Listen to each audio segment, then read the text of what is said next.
कहानी से शिक्षा। सास और बहू दोनों औरतें होती हैं, अलग जमाने की, अलग सोच की, लेकिन प्यार और सम्मान दोनों को जोड़ सकते हैं। जरूरत है थोड़ा धैर्य, थोड़ा संवाद और बहुत सारा अपनापन। सास बहू की कहानी। रमा देवी ने खिड़की के पर्दे हटाए। बाहर हल्की धूप फैली थी और गुलाब के फूल मुस्कुरा रहे थे। उनके चेहरे पर गंभीरता थी, लेकिन आंखों में एक थकान भी। उम्र की थकान नहीं, मन की। आज फिर वही दिन है, उन्होंने खुद से कहा। वही दिन जब उनका बेटा विवेक 5 साल पहले बिना पूछे शहर से एक लड़की साक्षी को ब्याह कर ले आया था। रमा देवी ने संस्कारों में पली बड़ी थी। घर में बहू आए तो धूमधाम से, रिश्तेदारों के आशीर्वाद के साथ। लेकिन साक्षी आई थी जैसे बारिश में कोई अचानक भीग जाए। अध्याय 2, मिलन या टकराव। साक्षी आधुनिक विचारों वाली, आत्मनिर्भर और पढ़ी लिखी लड़की थी।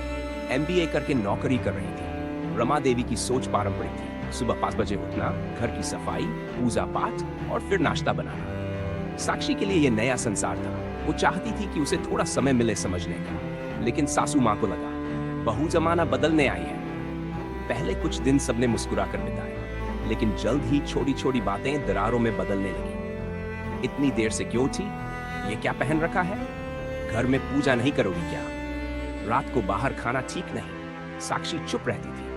वह समझ रही थी कि सासू माँ को बदले समय के साथ चलना मुश्किल लग रहा है, लेकिन उसकी भी तो कुछ उम्मीदें थी। अध्याय 3, विवेक की खामोशी। विवेक दोनों के बीच पुल बनना चाहता था, लेकिन अक्सर वह खुद भी उलझ जाता।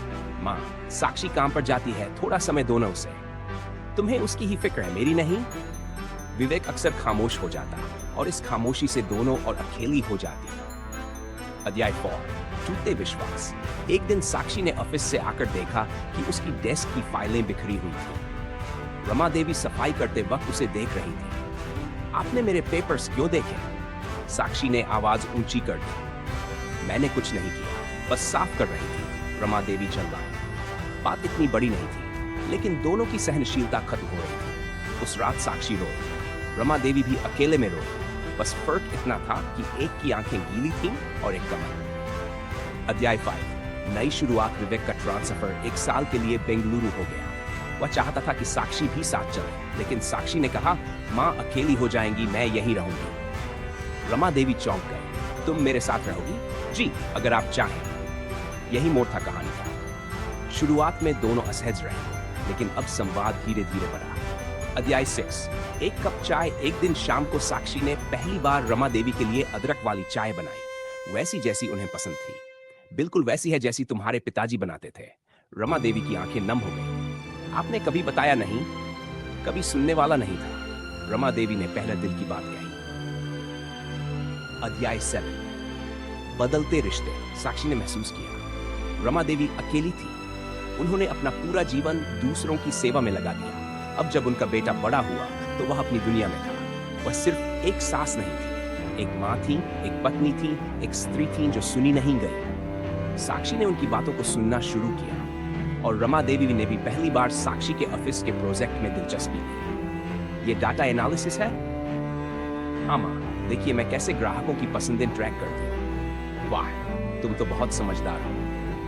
अध्याय 8, अतीत की पढ़तें। एक दिन जब साक्षी बाजार गई तो रमा देवी ने उसकी पुरानी डायरी पढ़ी जो गलती से टेबल पर छूट गई थी। उसमें लिखा था, काश माँ मुझे बेटी की तरह देख पाती, मैं भी उनके आंचल में सिर रखकर सोना चाहती। रमा देवी देर तक बैठी रही। उस रात उन्होंने साक्षी के सिर पर हाथ रखा और कहा, बेटा, बहुत शिकायतें थी तुझसे, लेकिन शायद गलतियां मेरी ज्यादा थी। साक्षी कुछ नहीं बोली, बस उनके गले लग गई। अध्याय 9, एक माँ की जीत। विवेक जब 1 साल बाद लौटा तो घर का माहौल बदला हुआ था। माँ, साक्षी कहाँ है? छत पर है, कपड़े उतारने गई है। आपने उसे जाने दिया? अब वो मेरी बेटी है, उसे छत पर भी भेज सकती है, मन में भी रख सकती है। विवेक मुस्कुरा दिया।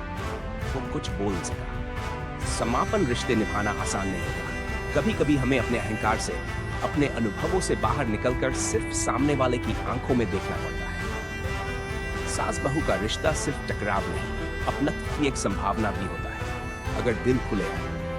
अब रमा देवी हर सुबह साक्षी के साथ योगा करती है, साथ में मंदिर जाती है और कभी-कभी साक्षी उन्हें सिनेमा भी ले जाती है। वे अब सिर्फ सास बहू नहीं रही, माँ बेटी बन चुकी है। कहानी से शिक्षा। सास और बहू दोनों औरतें होती हैं, अलग जमाने की, अलग सोच की, लेकिन प्यार और सम्मान दोनों को जोड़ सकते हैं। जरूरत है थोड़ा धैर्य, थोड़ा संवाद और बहुत सारा अपनापन।